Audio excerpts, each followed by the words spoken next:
12 months ago, I said this. I'll save most of those for the full review. You can look out for my full review later on. You can catch that in the full review and writing my full review in the coming weeks. Keep your eye out for my full review coming soon. Full review coming soon. Well, as you may know, in this case, soon never came. I never did make a full review of Homeworld 3. In fact, that video was the last I ever spoke of it on this channel. Before today, of course. There were a few reasons for that, but honestly it mostly came down to me just not wanting to do it. The discourse was kind of insane, my initial video hadn't performed very well, and there were others I would rather be making. Plus, no one really seemed to be clamoring for a review anyway. Probably because Homeworld 3 was having a really tough time of it, and it certainly hasn't gotten any better. Player sentiment absolutely cratered the second it released, not helped by the significant disparity between professional review scores and Steam recommendation numbers. And it just got worse from there. Player numbers fell immensely, promised DLC was much less than people had been expecting, and just 6 months after its release, the remainder of the 1-year content roadmap, of which all of the paid DLC was included through the Premium Edition, was dumped into a single drop alongside Update 1.3 in November of last year. Homeworld 3's final update, clearly signalling that Blackbird Interactive and Gearbox were happy to wash their hands of it and get it behind them as quickly as humanly possible. And hey, all power to them, it's their right to do so of course, but it's also pretty stink, it does not look great and it's not going to pay dividends when they've got another game to sell you. And I mean, say what you will about Relic in Company of Heroes 3, I know I have, but that's a company that got into the trenches and came out better for it. The story of Homeworld 3 is kind of a tragic one. Despite the extremely negative perception the game undoubtedly has, I do genuinely think it's still a good game. Business decisions and outside influence aside. And look, please save your angry comments at least until I've explained myself. And hey look, if you still think they're warranted by the end of this video, then yeah, go for your life. Right now, Homeworld 3 sits at an abysmal 34% mostly negative on Steam, with just a few dozen concurrent players. A few dozen! It's an even worse number when you realise that it's been 50% off on Steam for the past few days. So, what the hell happened? Why did Homeworld 3 get 70s and 80s across the board from professional reviewers, but tank so hard in the hands of the public? Are those reviewers all just paid shills, giving unjust review numbers because of undisclosed payments from Gearbox? Are people who left negative reviews just crybabies who didn't like that the two main characters were women? To answer, we need to look holistically at what the game was and is, without bias as much as we can. We'll consider all its aspects, including the questionable business decisions, and see if Homeworld 3 really does deserve a rating as scathing as this. This is Homeworld 3, 1 year later. On launch, Homeworld 3 shipped with its campaign, the new Wargames mode, plus skirmish and multiplayer, and it was in a good technical state overall. On the content and stability side, the game had a lot going for it. It was given the full AAA treatment, a $60 USD launch price, expensive trailers, a fully voiced and animated campaign, and significant influencer marketing, which to me indicates they were at least a little confident. And hell, as you'll remember, they even delayed the game multiple times, at what I'm sure was a great cost. You don't do that if you just know your game is going to flop regardless. And, I mean, going behind the curtain here, I was surprised with the fact that I was given 2 of these Homeworld 3 goodie packs as part of the sponsored video I did for it. One of them was for myself to show off, and another was to give away. I mean, yeah, it doesn't mean much on its own, I guess, but this combined with all the rest of it, gives me the impression that Gearbox expected a successful launch. I thought the campaign was pretty good, but clearly the majority disagree, for what I think are somewhat unjustified reasons. the biggest criticism levelled against it was the story, mostly its characters. And yeah, for a Homeworld game, that is not great. But a bad story doesn't mean the campaign was all bad. The presentation was stellar. New mechanics introduced, like 3D terrain, made it interesting to play. And the missions were varied and well designed throughout all of its runtime. While there were of course issues, like sort of not feeling as complex or deep as earlier games, I struggle to think how anyone could play through the campaign and call it a categorically negative experience. But there's clearly a disconnect between reviewers and players on the perception of Homeworld 3. Here's what some of the big outlets had to say during its review cycle. Rock Paper Shotgun said, Homeworld 3's tone and atmospheric mix of somber duty and awed wonder is quite the special thing. The actual plot, while frequently gripping, triumphant and tense, is missing something. Homeworld told the story of an entire people. This tells the story of like 4 people. They're a likeable bunch, well acted, but they're cast in what is ultimately a fairly rote heroes versus villains plot. PC Gamer said that, where the original Homeworld often took a minimalist approach, Homeworld 3 is comparatively busier, with a story that constantly wants you to take a break from the fun stuff so you can listen to boring conversations and hideous cutscenes that look ripped from a bad 90s sci-fi game. The good news is that the missions are largely brilliant. Homeworld was a formative game and it's hard to imagine anything knocking it off its pedestal. But Homeworld 3 does make it wobble, a lot. Watching dogfights in the canyons of a frozen moon, or a formation of bombers boosting up the wall of an industrial complex, praying some of them survive the turret fire, is undeniably thrilling stuff. But whenever I had to sit through another terrible cutscene, babysit my capital ships, or do another run of war games, the wobbling ceased. Lastly, everyone's favourite IGN said that Imogen Sujet's search for answers about what happened to Karen Sujet's lost fleet is delivered with convincing emotion, thanks in large part to its fully animated cutscenes. Imogen feels more human and relatable than Karen ever did. These cutscenes feel small and intimate.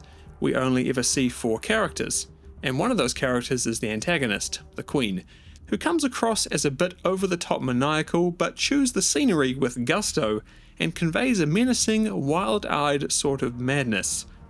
So while the characters work on an emotional level, the overarching story does end up feeling a bit lost amid its tangle of lore about space ancients. Homeworld 3's single-player campaign brings the series' epic space battles in for intense, close-quarters combat on visually diverse maps full of enormous objects to plan around. At the same time, it delivers an unexpectedly personal story that leans a little too heavily on the cliché of a new generation protagonist seeking out the old. And this is what players said about it. I regret every dollar and every minute I spent on this game. Just keep playing Homeworld 2 and save yourself from this abortion. Coming from a Homeworld and Homeworld 2 lover, I'm severely disappointed. Modernized Homeworld in that it is extremely graphically pretty, mechanically oversimplified, and the story is about a 20-something with imposter syndrome. I would refund if I could. An absolute, total, and obvious example of franchise destruction by people with limited knowledge and strong ideological ideas, prioritized in the absence, or more precisely, the impossibility of understanding a higher, deeper, more humane product. The entire gameplay is objectively worse, simplified to the extent that developers implemented cheats in the settings menu, knowing they couldn't retain fans, hoping to attract an uninformed consumer mass that believes in hype and big media words. Smaller maps, cluttered, there is no space in space, bad AI, bunch of other stuff that fans would recognize. A classical steal. Wow. So, what gives? Why is there such an enormous disparity? Well, I'm going to dive into what I think is the cause later in the video, because first I'd like to look at the state the game is in now, 1 year later, to see how much it really has changed. If you like, you can skip to that point of the video to get straight to my thoughts on what the hell happened with this thing. Just jump to right here. On launch, Homeworld 3's roadmap was laid out as the Year 1 pass. hinting at future years of DLC that of course never came. In fact, they couldn't even complete the first one, as they wrapped up the last half of it in its entirety into a single update 6 months after launch as Update 1.3, which would be Homeworld 3's last update and mark the end of official support. The game was dead. But before that, there were a few significant updates that the game did receive, plus its first scheduled DLC pack, which came in August of last year, about 3 months after launch. This was the Kalin Raiders Fleet Pack, which, introduced the Kalin Raiders, who were present in the campaign, as a playable faction inside of war games at a price of $8 US. Across the two fleets it added, there were 3 new ships included alongside the already existing ones from the story mode, and it also came with new challenges and artifacts, but they only applied to these new fleets. With only 35 reviews sitting at 22% mostly negative, it's clear people were neither all that interested or impressed with this DLC. Most complaints stem to the fact that this is exclusive to the Wargames mode. And yeah, I get that sucks, but this was communicated right from the start. You can see it right here. No one should be surprised about this. Though definitely calling this a new faction when there's only 3 new ships and a handful of other ones that were already in the campaign is quite the stretch. It's well short of a full roster, and it skips over the best part of any Homeworld faction, the mothership. Bruh. 1 month later, there was a new post on Homeworld 3's newsfeed titled, "An update to Homeworld 3's roadmap." Wow, sounds really positive, I can't wait to... Yep, this was the game's obituary. Opening this post was the information that all future updates and DLC laid out in the Year 1 pass would be consolidated and released all at once, with Update 1.3 in November, wrapping up their DLC and update obligations 6 months earlier than planned. And the reason for this, and I quote, was to allow us to focus all of our resources and provide you all with a higher quality experience. Yep, for sure, that is what I would call condensing a 9-month plan into 3 months of work. No doubt that will result in a higher quality experience. So that meant that in Update 1.3, players would receive 2 DLCs, including 2 new factions, 4 fleets, and 12 units. Of course, just for wargames, as well as some decent updates to Skirmish, and the ability to control when you jump to the next mission at the end of select campaign missions. Now, to their credit, overall the game has received decent improvements, and in totality, when combined with the earlier updates, it does make for a better experience overall. Compared to launch day, the game is better. Campaign story is obviously unchanged, so if that killed your experience on launch, it's not going to be any different now.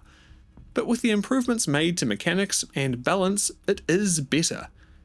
And if you didn't play it when it came out, but were interested in doing so, or even just looking for a good RTS to play through, I don't think picking Homeworld 3 up on sale just for the campaign is the worst idea ever. Maybe it's even better if you're at all interested in the other modes.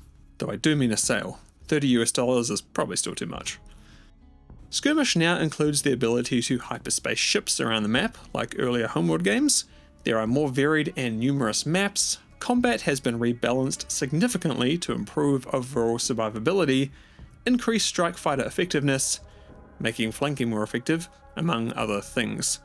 Wargames of course inherited these balance changes too, and it is also better for it. Honestly, I am still a fan of it, especially with friends.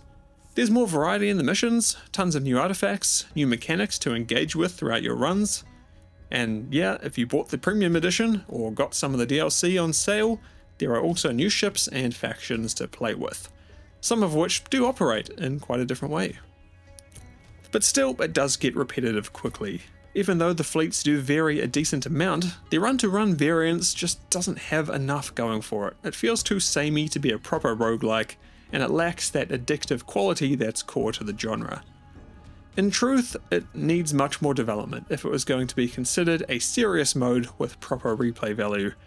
And honestly, I don't know how much work it would take to get to that point. Clearly more than they're willing to put in, it seems.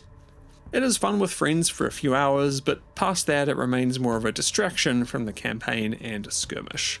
And the fact it was never granted an option to save your game, even in single player, is just baffling to me. A Wargames run can go for a while. Not having any opportunity to come back to games later just kills any desire for me to keep playing after a few failed attempts where I either died or had to quit to do something else. With Update 1.3 launching, we were able to view the full Wargames DLC schedule as a released product. And yeah, it's pretty bad. Frankly, these new faction DLC packs are pretty close to the bottom of the barrel, and I'd bet that the scope of them was vastly scaled down soon after launch, once the higher-ups realised how much would be needed to turn Homeworld 3 around in the eyes of the community, and what they knew was needed for a minimal viable delivery on their obligations. Now, to be fair, from day one, these were always pitched as content updates to Wargames only, but I am sure there were some thoughts about expanding the new factions into Skirmish if the game performed well. Instead, we got things that are certainly not worth the asking price. I mean, in some cases, these new factions only include a handful of ships, and as they're only used in Wargames, none of them include motherships. Bruh, sad. This is what I'd imagine the bare minimum to be to deliver on their promises. It's kind of embarrassing. Though I get why they did it, I guess. Looking at the numbers of reviews on these things, it's clear that they didn't sell many copies, which they probably knew was going to be the case. I mean, why invest into something that you know is going to be dead on arrival, I guess.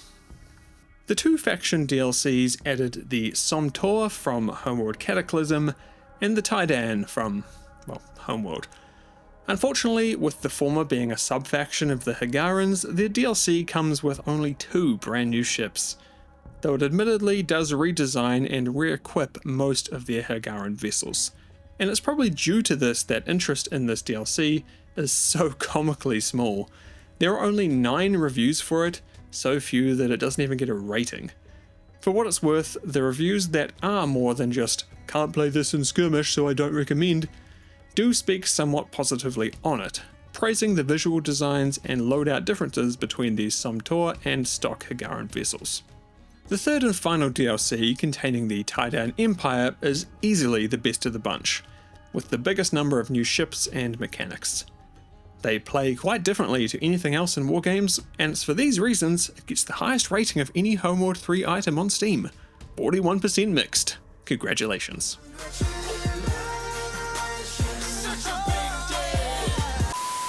But again, most of the negative reviews are just "can't play this in Skirmish," so for those who actually understand it's for Wargames, this could maybe be considered a good buy. Whoa.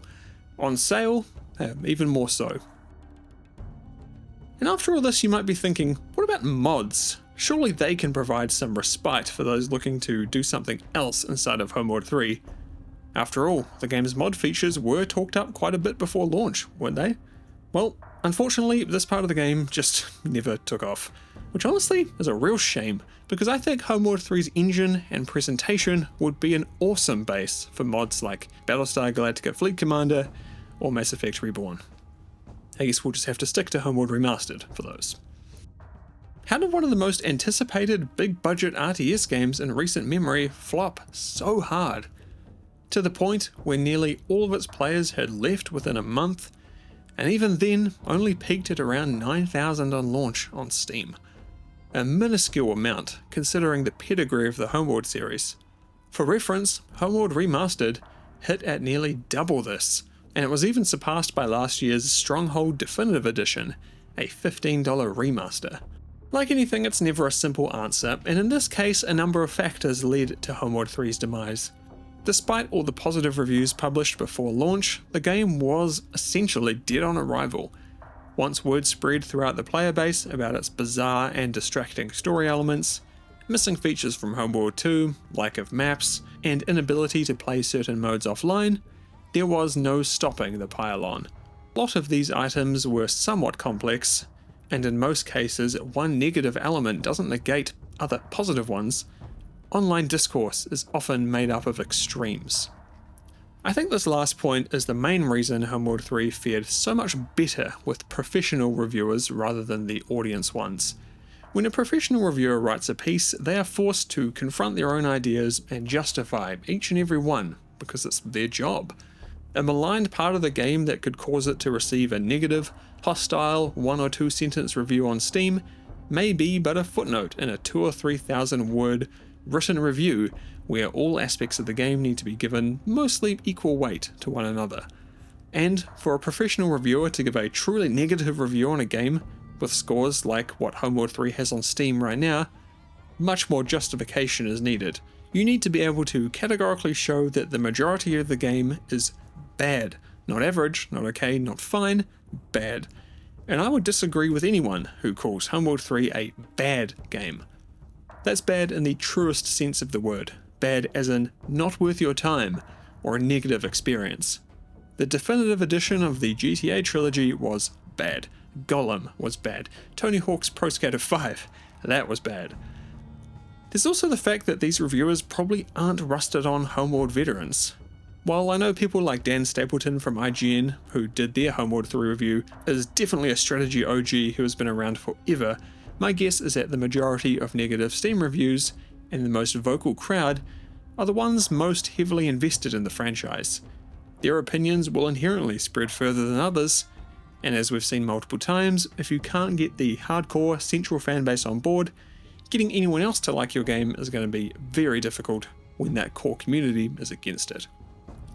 At the end of the day, if you want to form the best internal picture about the quality of a game, outside of just playing it for yourself, you can't rely solely on professional or audience reviews. You got to take it all in, perhaps giving more credence to reviewers who you know align with your own tastes, and then make your judgments. For me personally, my opinions on Homeworld 3 haven't really changed since I first played it. As someone who's not hugely invested in the series, I had fun with the game, and I think it has many redeeming qualities. Sure, the campaign story is very bizarre, and the cutscenes have an awful tone that feels out of place in the series. The mission design is great, the in-engine cutscenes are mostly excellent, and presentation-wise, the entire game is incredible. War games is fun, at least for a while, and even more so if you have friends to play with, or have a particular penchant for roguelikes, or maybe both. And while the gameplay doesn't inherit all the mechanics from its predecessors, it's still a unique way to play an RTS game. And this aspect in particular has improved quite a bit in the months since launch with its updates. On discount, I think Homeworld 3 is still a good buy. Would I recommend getting it at full price? No, I wouldn't. There are better options out there that are more deserving of your money, especially considering the technically legal but scummy stuff they pulled delivering the bare minimum in DLC and shortening the game's roadmap despite technically fulfilling all their obligations that they made to players. As for the DLCs, definitely do not touch them unless they are dirt cheap and you want more content for wargames. If you aren't interested in that mode, you can skip over them now and forever. If you're looking for a well-designed campaign with fantastic presentation, and don't mind if the story is kinda average at best, Homeworld 3 delivers. Still. And if you've got friends who are in it with you, getting some extra hours out of skirmish and wargames is a genuinely good time. Just don't think you're going to be finding anyone to play with online. These servers are probably about as dead as my chances of ever getting another review code from Gearbox. And hey, if you've played it for yourself, what do you think about it? Do you reckon I'm on the money here? Or are you typing out your comment already about how I'm getting an under-the-table payout by trying to boost public sentiment around Homeworld? Hey, let me know in the comments either way. I'll see you there. Thanks for watching. As always, massive thanks to my supporters on Patreon and YouTube. And I'll see you next time in July for big video number 1.